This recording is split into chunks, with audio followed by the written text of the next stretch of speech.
रही हैं, जल्द ही कोचिंग क्लासेस जो हैं वो भी लगती हुई दिखाई देंगी। तो बड़ी जानकारी है, अहम जानकारी आपको दे रहे हैं शिक्षा से जुड़ी। ये बड़ी जानकारी है, छात्रों के लिए बड़ी जानकारी है। जहां एक और अभी अगर बात 10वीं और 12वीं के नतीजों को लेकर की जाए तो हाल ही में नतीजे भी सामने आए, तो छात्र इस बात को लेकर नाराज दिख रहे थे कि स्कूल बंद है। तो इसी बीच हमारे सहयोगी पवन हमारे साथ जुड़ गए हैं इस बीच छतरपुर से, उनका रुख कर लेते हैं। पवन, जिस तरीके से अगर बात स्कूलों को लेकर की जाए तो एक लंबा अरसा हो चुका है, स्कूल बंद है, कोरोना काल चल रहा है, लगातार प्रयास किए गए स्कूलों को खोलने का, लेकिन फिर से कोरोना के मामले बढ़ते चले गए। और वहीं अगर इससे पहले अगर बात नतीजों को लेकर करें तो नतीजे सामने आए थे, तो छात्रों का यह कहना था कि उनके नतीजे और बेहतर हो सकते थे अगर स्कूल खुले होते। और वहीं अब स्कूल खुल गए हैं, क्या प्रतिक्रिया है छात्रों की, अभिभावकों की और शिक्षकों की? जी बिल्कुल, हम छतरपुर के नंबर 1 स्कूल पर मौजूद है और यहाँ पे जो कक्षाएं हैं 12वीं की शुरू की गई हैं और सैटरडे से 9वीं और 10वीं की कक्षाएं भी लगानी जानी है, जिसको लेकर के जो आज के स्कूल में है व्यवस्थाएं पूरी तरह से रखी गई है। सैनिटाइजर पहले से जब क्लास में प्रवेश करते हैं तो पहनाया जाता है और जो लोग भी मास्क नहीं लगाए हुए हैं उनको मास्क लगाने की व्यवस्था की गई है। साथ ही साथ आप क्लास में भी देख सकते हैं कि किस तरह से डिस्टेंस के साथ बच्चे बैठे हैं, सभी मास्क लगाए हुए हैं और यहाँ पे उनको गाइड भी बताया गया है कि जो उनके परिजन हैं उनको इस सहमति के अनुसार ही भेजे। पहले सहमति पत्र भिजवाया जाता है, उसके माध्यम से उन्हें पहले सहमति पत्र भरवाने के बाद उन्हें उनके परिजन से सहमति ली जाती है कि आप अपने बच्चे को स्कूल में भेजना चाहते हैं नहीं भेजना चाहते, क्योंकि सभी जो टीचर हैं उन्हें पहले वैक्सीनेटेड कराया गया। उसके तत्पश्चात ही सारे टीचर यहाँ पे क्लासेस लगनी है और कहीं ना कहीं बच्चों में ये उत्साह देखने को मिल रहा है कि काफ़ी समय अंतराल हो चुका है, क्योंकि कोविड की इस विकराल समय में बहुत से बच्चे हैं जो छूट गए थे और स्कूलों में कहीं ना कहीं परीक्षा भी देखने को मिली थी। हमारे साथ यहाँ पे मौजूद है प्रिंसिपल सर भी, तो उनसे जानने की कोशिश करेंगे सर किस तरह से गाइड किया गया बच्चों को और किस तरह से बताया गया है। शासन के निर्देशानुसार हफ्ते में 2 दिन 12वीं के लिए रखे गए हैं और इसी तरह से हफ्ते में 2 दिन 11वीं के लिए हैं। सोमवार और गुरुवार का दिन 12वीं का है और मंगलवार और शुक्रवार का दिन जो है हमारे 11वीं की कक्षाओं के लिए है। इसके साथ साथ 5 तारीख से हमारे 10वीं और 9वीं के बच्चों को भी विद्यालय में आने के लिए कहा गया है। 10वीं के बच्चे बुधवार के दिन आएंगे और 9वीं के बच्चे हमारे शनिवार के दिन आएंगे। शासन ने कोविड का पालन करने के लिए पूर्ण निर्देश दिए हैं।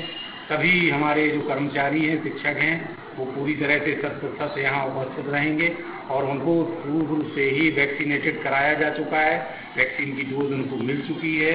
और इसके साथ साथ हम विद्यालय में पूरी तरह से कोविड के नियमों का पालन करते हुए यहाँ बच्चों को सुरक्षित रख करके अध्यापन कार्य प्रारंभ कर दिया गया है। हम बाहर भी प्यून्स के द्वारा मास्क और सैनिटाइजर रखे हुए हैं। जो भी बच्चा आता है, गार्जियन आता है, वो वहाँ से अपना सैनिटाइज होने के बाद ही यहाँ अंदर प्रवेश करता है।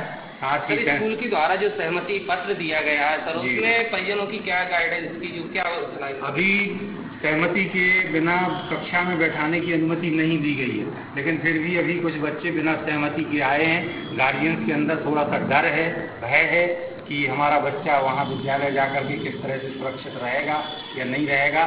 लेकिन हम आश्वस्त करते हैं कि हम पूरी जो व्यवस्था होना चाहिए कोरोना की तीसरी लहर से बचाव के लिए, हम पूरी तरह से सजग हैं।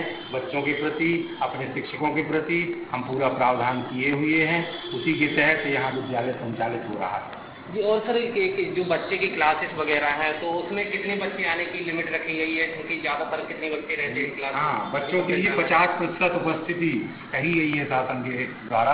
50% उपस्थिति बच्चे आ सकते हैं, जिससे सोशल डिस्टेंसिंग बनी रहे। यहाँ देखा जाए तो पूरी तरह से सोशल डिस्टेंसिंग में ही बच्चे बैठे हुए हैं। धीरे धीरे हमारी संख्या बढ़ेगी, उसी तरह से हम क्लासेस भी बढ़ाते जाएंगे, रूम्स भी बढ़ाते जाएंगे, जिससे सोशल डिस्टेंसिंग बनी रहे और बच्चे पूरी तरह से सुरक्षित होकर के और विद्या अध्ययन कर सकें। जी सर, हम बिल्कुल इनसे बच्चों से भी बात करने की कोशिश करेंगे। बिल्कुल। लंबे समय के बाद स्कूल खुला है तो कैसा फील कर रहे हैं? कैसा लग रहा है जब लंबे समय के बाद स्कूल खुला है तो क्या फील कर रहे हैं? अच्छा लग रहा है, बहुत दिनों बाद स्कूल आए हैं और पिछली बार पढ़ाई हुई नहीं थी, एग्जाम भी अच्छा लग रहा है। तो इस बार जब आप लोगों ने स्कूल जाने की घर वालों से परमिशन ली है तो फिर उनका क्या कहना था, क्या प्रतिक्रिया दी है, क्या सहमति पत्र मिला आपको स्कूल जाने? उन्होंने कहा है कि सैनिटाइजर के हाथ सैनिटाइज करके रहना मास्क लगाकर रखना है स्कूल और टीचर्स जैसा कहें उनके उसी हिसाब से रूल्स फॉलो करना। अब क्या लग रहा है आप लोगों की पढ़ाई सिस्टमेटिक तरीके से हो पाएगी? सोच रही है कि सिस्टमेटिक तरीके से।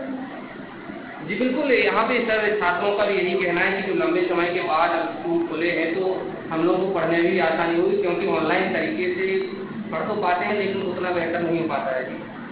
जी पवन, साफ तौर पर जिस तरीके से स्कूल लंबे समय के बाद खोले हैं तो छात्र भी कहीं ना कहीं खुश हैं और साफ तौर पर खुश नजर आ रही हैं छात्र और अध्यापक भी। बहुत बहुत शुक्रिया पवन, आपका हमारे साथ जुड़ने के लिए, इन तमाम जानकारियों के लिए। इस बीच